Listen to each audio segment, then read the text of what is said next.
الحمد لله وكفى وسلام على عباده الذين اصطفى أما بعد فأعوذ بالله من الشيطان الرجيم بسم الله الرحمن الرحيم يا أيها الذين آمنوا لم تقولون ما لا تفعلون صدق الله العظيم. میرا قائد ہے وہ زندگی پیغام تھا جس کا، میرا قائد ہے وہ زندگی پیغام تھا جس کا، صداقت ذات تھی جس کی امانت نام تھا جس کا، وہ رفتہ رفتہ جس نے قوم کو منزل عطا کر دی، وہ رفتہ رفتہ جس نے قوم کو منزل عطا کر دی، کلی آغاز تھا جس کا، چمن انجام تھا جس کا۔ میرے انتہائی واجب الاحترام معزز و مکرم اساتذہ کرام اور میرے ہم مشن ہم مکتب ہم سفر ساتھیوں، آج میں آپ حضرات کے سامنے فخر دو عالم، ساقی کوثر، شافع محشر، محمد مصطفیٰ احمد مجتبیٰ صلی اللہ علیہ وسلم کی سیرت بیان کرنا چاہتا ہوں۔ ہمارے پیغمبر جہاں نبی اور رسول ہیں، وہاں عظیم قائد اور لیڈر بھی ہیں جن کے قول و فعل میں کوئی تضاد نہیں، ایسے عظیم لیڈر جن کا حال کار سے بھی زیادہ اثر رکھتا ہے۔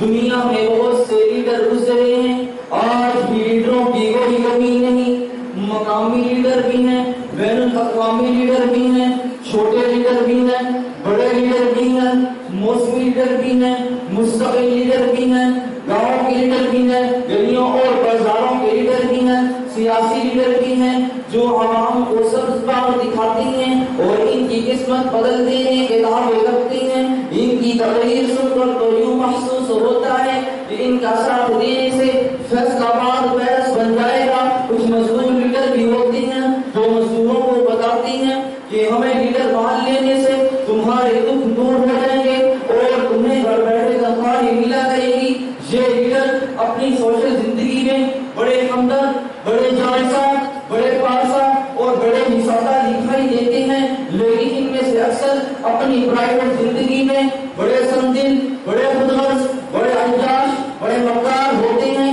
ان کا ظاہر کچھ ہوتا ہے، ان کا باطن کچھ ہوتا ہے۔ یہ لوگوں کو سادگی کی تعلیم دیتے ہیں اور خدا عیاشیاں کرتے ہیں، یہ لوگوں کو امانت و دیانت کا سبق دیتے ہیں اور خود پلے درجے کے خائن اور رشوت خور ہوتے ہیں، یہ لوگوں کو حب الوطنی کا لفظ دیتے ہیں اور خود وطن پرورش ہوتے ہیں۔ ان لیڈروں کے ساتھ نبی کا معاوضہ کرنا بھی نبی کی توہین ہے۔ سامعین الناس، عام طریقہ انسانی کے اچھے سے اچھے لیڈروں، خطیبوں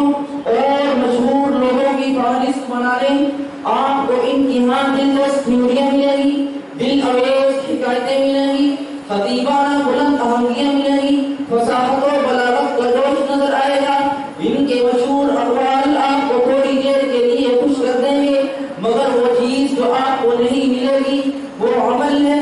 سارے لیڈروں اور مشہور لوگوں کی سوانح میں انگلیاں پڑنے کے بعد ایک نظر میرے آقا کی سوانح میں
ساتھ بھری ہوئی تھی اور ایک طرف تھوڑے سے جو رکھے ہوئے تھے،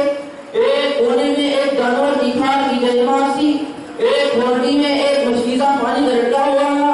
نبی کریم صلی اللہ علیہ وسلم نے لوگوں کو اعتماد اور توکل کی تعلیم دی، تو کچھ اپنا حال یہ تھا کہ خون کے پیاسے دشمنوں کے سامنے بجا کر آپ مسجد حرام میں نماز ادا فرماتے۔ آپ تو جانتے ہیں کہ مکہ والے سبھی دشمنی پر تلے ہوئے تھے، ایک ابو طالب تھا جو آپ کا ساتھ دے رہا تھا، لیکن ایک وقت ایسا بھی آیا کہ وہ بھی پیچھے ہٹنے لگا۔ نبی کریم صلی اللہ علیہ وسلم نے اللہ پر اعتماد رکھتے ہوئے بڑے پرجوش انداز میں کہا، اے سچا جان ابو قریش، میرے دائیں ہاتھ پر آفتاب اور میرے بائیں ہاتھ پر مہتاب بھی رکھ دیں، کبھی میں اس پر سوار نہ آؤں گا۔ ایک دفعہ نبی کریم صلی اللہ علیہ وسلم اکیلے جنگل میں آرام فرما رہے تھے، ایک بدو تلوار لیا آپ کے سامنے آ گیا اور وہ کہنے لگا، اے محمد بتاؤ مجھے میرے ہاتھ سے کون بچائے گا؟ نبی کریم صلی اللہ علیہ وسلم نے بڑے اطمینان کے ساتھ جواب دیا، اللہ۔ آپ صلی اللہ علیہ وسلم نے لوگوں کو دین کی خاطر خون پیاس برداشت کرنے کی تعلیم دی، لیکن آپ صلی اللہ علیہ وسلم نے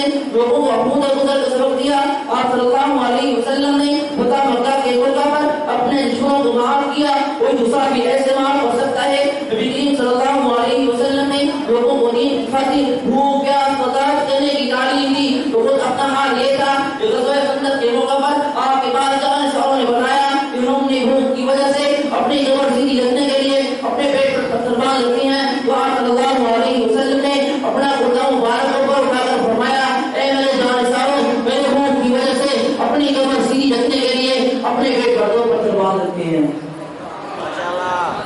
میرے دوستوں، آپ لائیے دنیا بھر کے لیڈروں کی 94 عمریاں اور پھر موازنہ کیجیے میرے آقا کی 94 عمری کا، وہاں باتیں ہیں جہاں نمونے